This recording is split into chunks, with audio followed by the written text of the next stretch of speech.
Alright, what's going on, guys? Chili Games again, and we are here for the June 2020 update. I have a new-ish controller, thanks to you guys. This is 100% from you guys, and the donations, and that is also from like all of the balloons and stuff like that. Gonna get past that, guys, but thank you so much for that, and going to be going over the June update. What's coming, what do I think, yada yada yada. I'm pretty excited. I'm definitely excited. So, getting into it without rambling on, Lone Veteran Campaign. New campaign kicks off, American theme. This is an update for the Tier 7 USN Heavy Cruiser, the Wichita. From what I've seen, different ballistics from the USN cruisers, so I assume that means better. A little bit flatter arcs, maybe. And Tier 5 Dallas and the Tier 5-7 Helena will be able to be early access or whatnot for the next campaign as well. So I'm super freaking excited for the USN light cruisers. If you have boys, it's pretty much going to be a dedicated line like that. And I keep looking this way because this is where the screen is, but the camera's here, so I apologize. So the next campaign is going to be U.S. Cruiser Wichita Tier 7.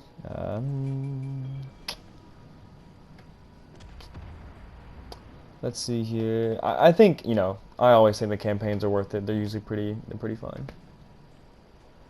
Looks pretty dope. Let's see here.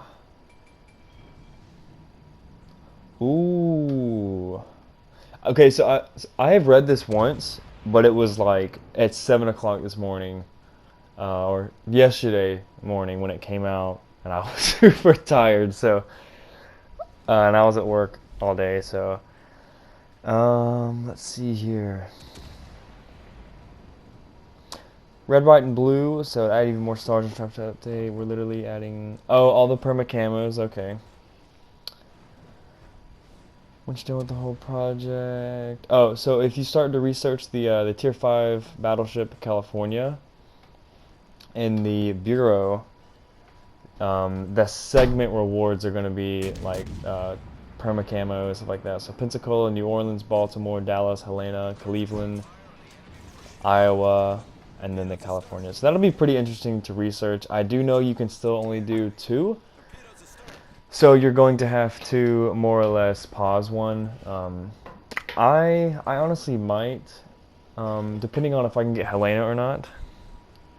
I might pause the GK. I'm not sure. We'll see. Next big thing is with the 4th of July victory bonus. So with all the tier 3 through tier 7 American ships, you get, or for a win, you can get red and white blue camos, and then for tier 6 you get the camos plus a container, and then tier 7 you get camos plus 2 basic containers. So pretty interesting. It's definitely for the 4th of July, definitely USN based. This is going to be a pretty America heavy. So the next big thing is the Warhammer 40,000. So 2 new ships at your disposal, with unique commanders, and we're going to get to the commanders in a little bit. All of which are exclusively available in the premium store. Not too excited about that. You know, that's behind the paywall. Not too fond of that. These are based off the tier 6 Nagato, but they play differently. I have no idea how they play or whatnot. While they're based on the IJN Nagato, they feature more vertically pronounced shells, so arcing shells, faster gun reloading, and significantly smaller HP pool. More nimble. So, sounds pretty interesting. The commanders. Okay, so Arthas, the Cold. IJN is compatible with IJN ships. Blind Rage, Base Tray, Inspiration increases your ship's damage plus 20% while the catapult fighter is up, but reduces the duration of by 65%. So if you're using a battleship, 65% on a catapult fighter is going to be like what is it, like a minute 30 that it's up, so you're going to be having that fighter for about 45 seconds or so ish. So that's pretty weird. Also, it's for cruisers. Since you have the fighter plane, you can stack it on cruisers as well, but their damage boost is limited to 6% at the maximum range. So that's good. That would have been super broken for cruisers. One of the skills, Avatars of Slaughter, increases the damage that your ship... Whoa. Increases the damage that your ship structure receives. Superstructure receives, plus 25%. While reducing the damage your Citadel receives by 25%. And increasing your ship's shell damage by 15%. That's crazy. So you take less Citadel damage, more superstructure damage, and you have a 15% max damage. This is with a max commander, so you're not going to be at max probably. Interesting, to say the least. Next one is I'm going to butcher these. I'm just going to say Lion the 13th. That 13? Compatible with USN ships. Emperor's Wrath increases your battleship's overall damage by 5%, as well as the chances of your HE shells to start fires while repair party is active. The max is plus 40%, so plus 40% chance of fire while your repair party is going, and that will be pretty interesting with a secondary build if we get them. And we're gonna pause to go to the gameplay real quick. This is my second game in the Udachi, and this ship is just retarded. We're just gonna watch this unfold. There's one. And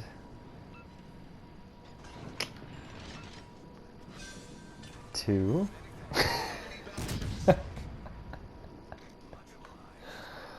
Oh man, this ship is so ridiculous. Double strike level 3. That is so dumb. Okay, that's the first video. Getting into a Vanguard video next. Okay, so plus 40% max HE fire chance. That also stacks on secondary, so that would be really, really interesting on a secondary build, but they don't really have the range for the USN ships yet, so maybe they're hinting at maybe like Massachusetts or secondary build would be viable in the USN with this perk. That'd be funny. Let's see. A skill with this commander is lower incoming damage to your battleship 50% while the damage control party consumable is active. Okay. So the damage you take is reduced by 50% while the consumable is the control party is active. But the duration of this consumable is minus 50%. So that's, I don't know, that's weird. It's a very short time. It's weird. Okay, I'm just gonna get into the next thing. Cross-platform voice chat. No, this is not actual like cross-play like Xbox divisioning with PlayStation, but you'll be able to communicate with everybody, which I think is absolutely huge. Bravo to Wargaming. I think that's awesome. Getting into the balance changes. We are bringing in more tweaks for this update to spice things up a little bit. Now, let's see. Sounds fun. Okay, first up, Chapayev. Chapayev's firepower is very pronounced, obviously. But where Kutuzov can be severely punished, I agree. Her tech tree counterpart was able to withstand many a heavy shell thanks to her 30mm thick extremity plating. Yes, 30mm bow and stern is absolutely nuts for a cruiser. Way too overpowered. And Kutuzov is in a nice spot before the heal to get smacked. Let's see, what are they doing? They are, instead of the 30mm bow, they're putting it down to 26mm. So you effectively cannot bounce any tier 7 battleship in Chapayev. So you don't have the 27, which can tank 380s, and you don't have the 30 millimeter. So Chapayev is getting a 26 millimeter bow. I like that a lot. I think it's super balanced. It'll be squishy like the Shores now, I assume. Except for it has heals. I think that's fine. Shores, I've still seen really good scores in the Shores. Scores in the Shores. Wow. I think that's a great move because it was just kind of broken at its current state. Let's see here. Improving her repair party. Okay, so here we go. Its cooldown has been reduced by 5 seconds. And the amount of HP restored has been increased by 16% per second. So, hold on 1 second. 16% per second. And I think cruiser heals are 28 seconds. So 16 times 28. That's 448% more heals. I'm not sure if that's going to be like correct in game with that math, but from how I'm reading it, that's what it sounds like. Which is a pretty good bit. So, Chapayev's getting nerfed. 26 millimeter bow, thank God. Okay, next up, despite Amagi. Oh, Amagi. Not losing much of her popularity. Oh, yes, her popularity sucks now. To compensate, we've narrowed her dispersion ellipse a little, which should bump up her hit rate for her shells about 6.5%. So, you will on average get 6.5% more hits, give or take. Not bad. Not a good one. I mean, its health pool is still kind of concerning, and its vulnerability to HE and its rudder shift is still, you know, the biggest thing in my opinion. But I mean, at least the guns are getting a slight buff, so we'll see where that takes it. Then they can go from there. At least it's getting some attention. Okay with that. Next up, Richelieu has received a 50% increase to her turret HP. This has been done to give her a unique advantage over Jean Bart. I already thought that the Richelieu had stronger turrets anyways, because Jean Bart has like astoundingly weak for a VV, so I already thought they were stronger.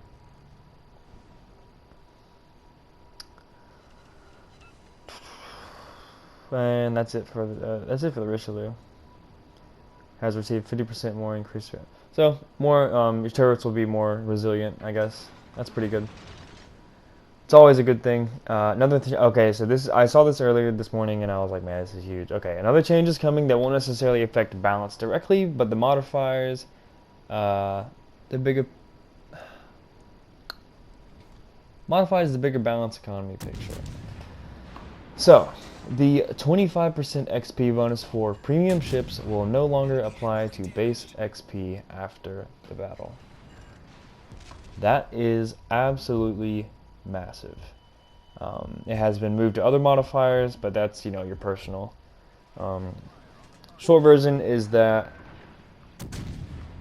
premium ships no longer influence your ranking within a team after battle. This applies to ranked battles as well. This is absolutely massive. I can't tell you how many times I've actually been on the losing side of a ranked battle, and I place second only because some guy with a premium ship has, you know, gotten the buff just for playing the premium ship, and beaten me out and saved a star. It's very frustrating. That was pretty much one of my biggest gripes in this entire game in terms of pay to, it's not pay to win, but it's pay to not lose, really. I think that's great. So now all base XP is going to be more or less the same. So we're really going to see who's going to be able to do some damage. That's nice. That's awesome. I love that so much. Matchmaking hasn't been left untouched. Oh, Jesus. Oh, God. Just reading that scares me.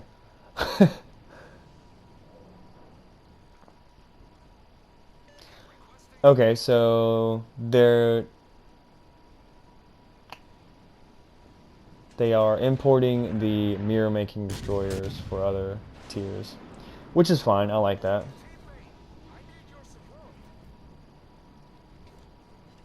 So they're mirroring destroyers more in more tiers. So that's great. I like that. That's fine. And that's honestly pretty much it. The miscellaneous. Not really gonna get into that. Well, actually, I'm gonna read it though. Daily trials in the Bureau now have a minimum XP requirement. This means that if a battle is won but a player did not participate in it, it won't be counted towards the trial competition criteria. So you can no longer go AFK and receive zero,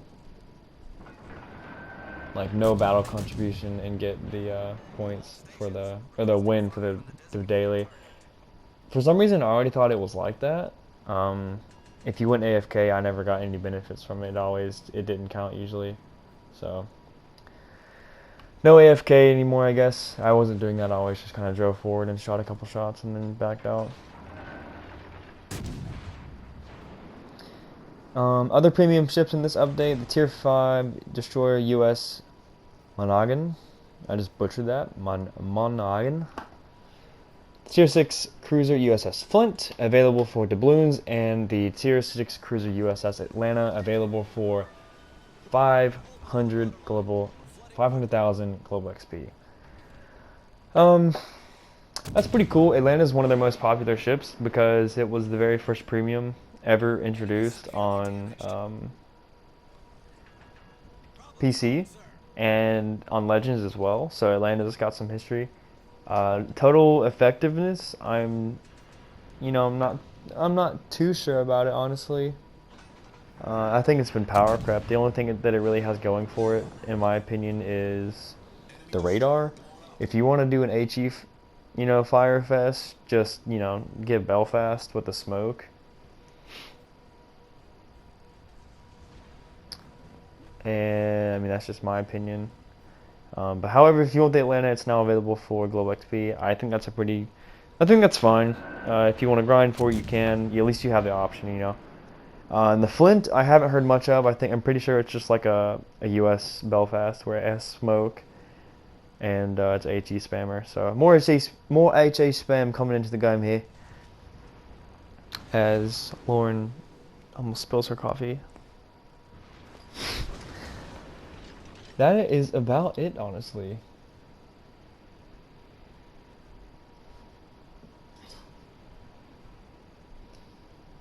That is a pretty decent update. So kind of just to go over everything, we have the Wichita coming out, Tier 7 US Cruiser.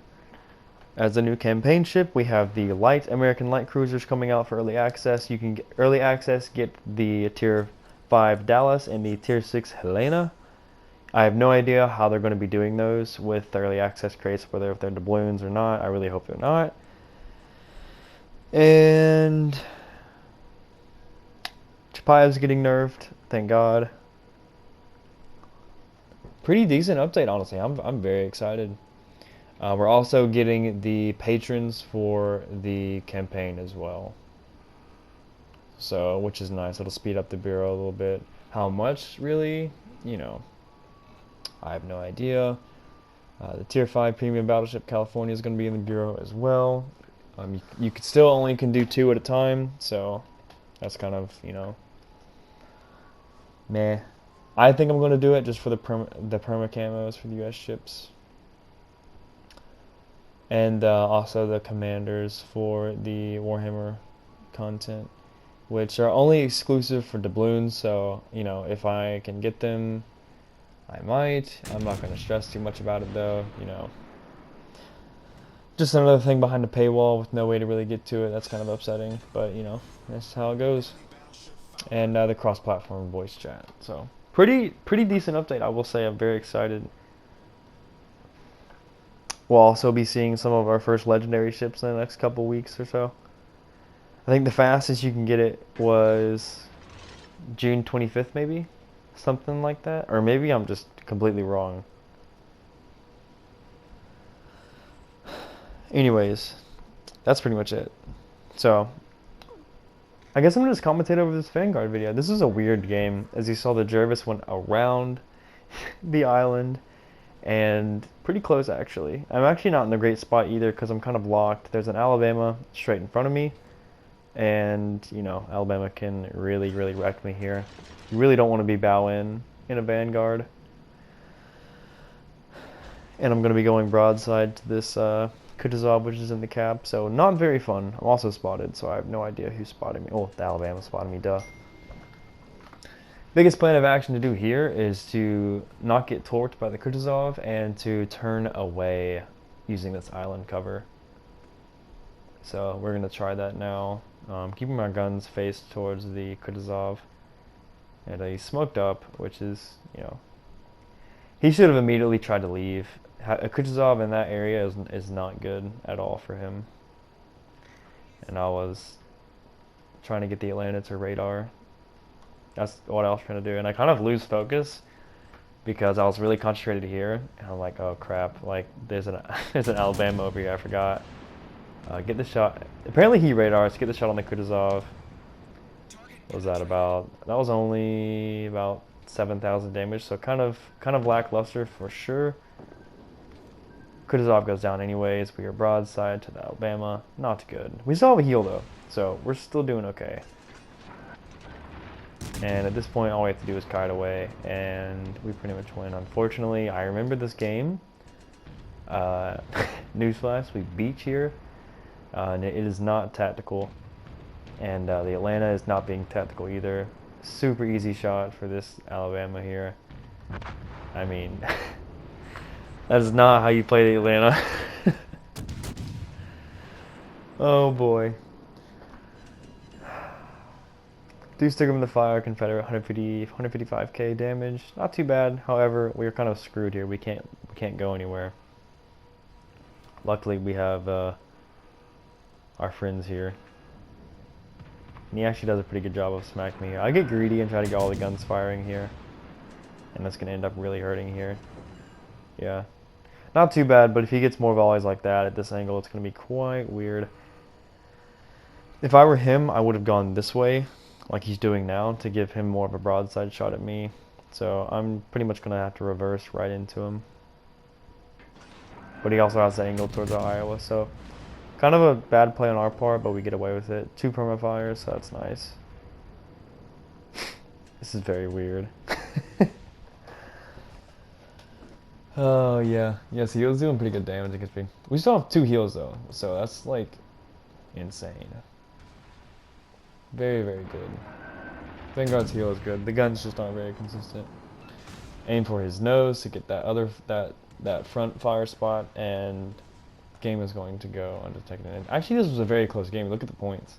If I would have died, you know, we could have lost this game. So very weird. That is going to be it for the video, though, or for this game.